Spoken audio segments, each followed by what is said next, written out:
오늘은 월스트리트저널의 단독 보도 내용 먼저 전달해 드립니다. 얼마 남지 않은 대선에서 이민 문제가 굉장히 큰 화두가 되고 있죠. 이민 문제는 정치 그리고 경제에서 미국에 많은 영향을 미치고 있는데, 먼저 경제적인 측면만 보면은 요즘 들어서 제이 파월이 항상 강조하는 작년에 우리가 디스인플레가 나면서 여기에 경제 성장까지 두 마리 토끼를 다 잡은 것은 결국은 이민의 순효과였다. 이민이 공급 측면에 긍정적 효과를 줬기 때문에 이게 가능했다. 이런 내용이었습니다. 브랜비어를 꾸준히 보신 분들은 다 아시는 내용이라고 굳게 믿습니다. 그런데 또 한편으로 정치적 측면을 보면은 이민 문제는 올해 대선을 앞둔 미국 선거에서 결정적인 역할을 하고 있는데요. 유권자들이 이민을 모든 요소 중에서 가장 중요한 것으로 받아들이고 있다는 것입니다.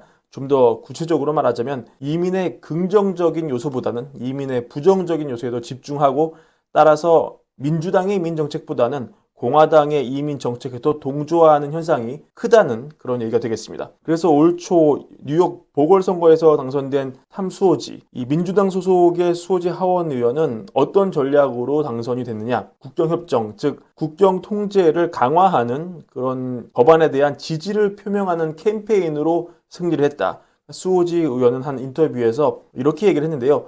거의 그 20만의 이민자들이 국경에서 뉴욕으로 왔고, 이렇게 버스를 대절해가지고 뉴욕 호텔에 숙소를 마련하고 그런 게 있었죠. 실제로 그 텍사스에서 마련한 버스를 타고 뉴욕의 호텔에서 머물면서 여러 가지 또 뉴욕 주민들이 사회 문제라고 생각하는 그런 보도가 많이 됐었습니다. 그래서 이 민주당은 이게 공화당만의 문제가 아니라 이민이 미국 전체의 문제라는 것을 인식을 해야 된다. TV에서 국경을 넘어서 몰려드는 사람들 모습을 보고 이게 혼란스러워 보이면은 이게 뭔가 잘못됐구나, 이렇게 유권자들이 생각을 한다, 이렇게 인터뷰를 했습니다. 결국은 민주당도 표심을 잡기 위해서 이민 문제를 건드릴 수밖에 없다는 그런 뜻이 되겠습니다. 그래서 월저널이 입수한 그런 문서에 따르면 하원이 이 공화당의 국경협정을 수용할 그런 분위기를 보이고 있다. 또 이 상원 민주당 의원들은 지난 2월 불결됐던 어떤 초당적인 국경협정에 대한 새로운 표결을 실시할 준비를 하고 있고, 바이든 행정부조차 어떤 자체 조치를 고려하고 있다, 이렇게 보도가 되고 있는데요. 이게 무슨 얘기겠습니까, 여러분? 그러니까 이렇게 이민이 쏟아지도록 만들다가 선거를 질 수 있기 때문에 민주당 역시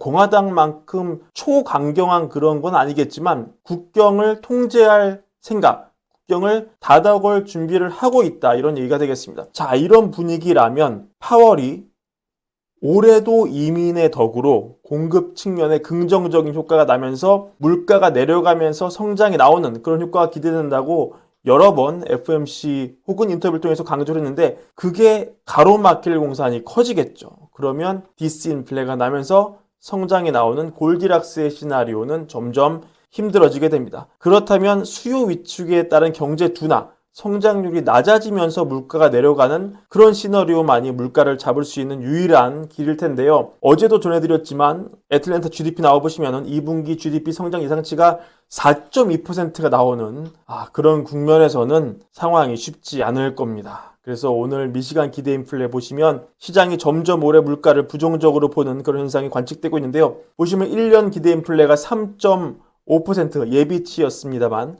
전달 나온 3.2%에 비해서 0.3%포인트가 올랐습니다. 한창 물가가 올랐던 지난해 11월 이후 최고치였습니다. 이렇게 보시면 잡혀가던 기대 인플레가 1년 기대 인플레가 최근 들어 급격히 오르는 것을 여러분 보실 수가 있습니다.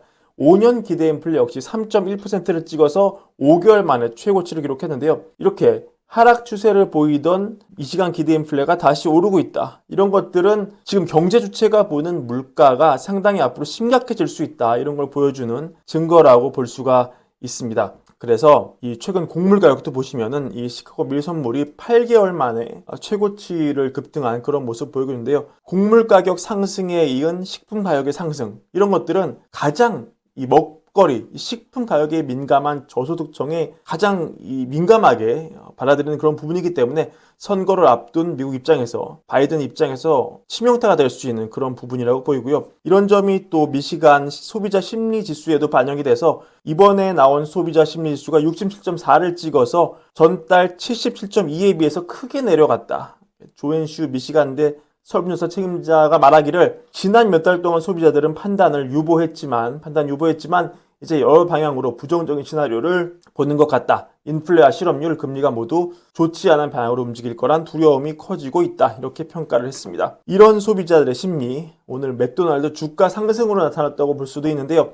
오늘 맥도날드 주가가 2.6% 높게 오르면서 상당히 강세를 보였습니다. 간만에 이렇게 강세를 보였는데 이 주가가 이렇게 오른 급등한 배경이 재밌습니다. 이 어떤 소식이 나왔냐면 맥도날드가 5달러짜리 저렴한 세트 메뉴를 내놓는다는 소식이 전해졌어요. 근데 이 5달러짜리에 버거랑 콜라랑 감자튀김까지 다 들어있다고 그렇게 합니다. 그러니까 결국 시장에서 어떻게 본 겁니까? 패스트푸드조차도 너무 비싸서 이 저소득층이 패스트푸드를 못 사 먹는 그런 상황이 나오고 있는데, 그래서 맥도날드 매출 떨어지고 있는데 5달러짜리 메뉴가 나오면 맥도날드도 못 사 먹던 저소득층이 다시 맥도날드를 갈 수 있다, 다시 유입될 수 있다. 그러니까 실보다는 득이 많을 것으로 판단했다는 얘기죠, 시장이. 그만큼 저렴한 메뉴 구성에 사람들 관심이 몰릴 것으로 시장이 봤다는 겁니다. 그러니까 지금 미국 밑바닥 경제는 5달러짜리 맥도날드 신메뉴가 먹혀들 만큼 물가에 대한 공포와 상실감이 굉장히 크다, 그런 얘기도 되겠습니다.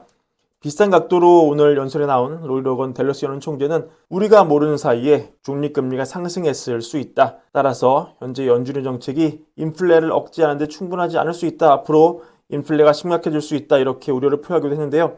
연준 위원들 발언이야 항상 원론적인 것이니까 지금 같은 시기에는 큰 영향이 없다고 봐야 되지만 이 중립금리 상승 얘기 나오는 거 좀 찝찝하긴 합니다. 하지만 보스틱 총재는 올해 연준이 여전히 금리 인하할 수 있다는 믿음을 갖고 있다, 이런 기조로 인터뷰를 했고, 그래서 물가는 높고 서민들은 고통을 받고, 그래서 5달러짜리 맥도날드 세트가 나온다는 소식만으로 주가가 오를 정도로 이렇게 경제가 취약한 상황이지만 여전히 2분기 예상 GDP는 무려 4.2% 성장이라는 어마무시한 예측치가 나올 정도로 강하고, 이렇게 실물 경기와 돋보기 경기가 이렇게 따로 노는 그런 상황에서 당분간 증시는 이 바이든 정부가 올해 경기 추락을 허용하지 않을 것이다, 여기에 좀 더 베팅하는 것으로 보입니다. 그래서 오늘 빅스위스 보시면은 또 떨어져서 매우 낮은 모습을 보이고 있고, 오늘 이 제약회사 노바백스가 내년부터 코비드 백신을 상업화하기 위해서 이 수십억 달러 규모 계약을 체결했다는 소식에 100% 가까이 급등하기도 했고요. 여전히 그러니까 테마주와 개별주 위주로 투심이 강하게 살아있는 그런 모습이죠.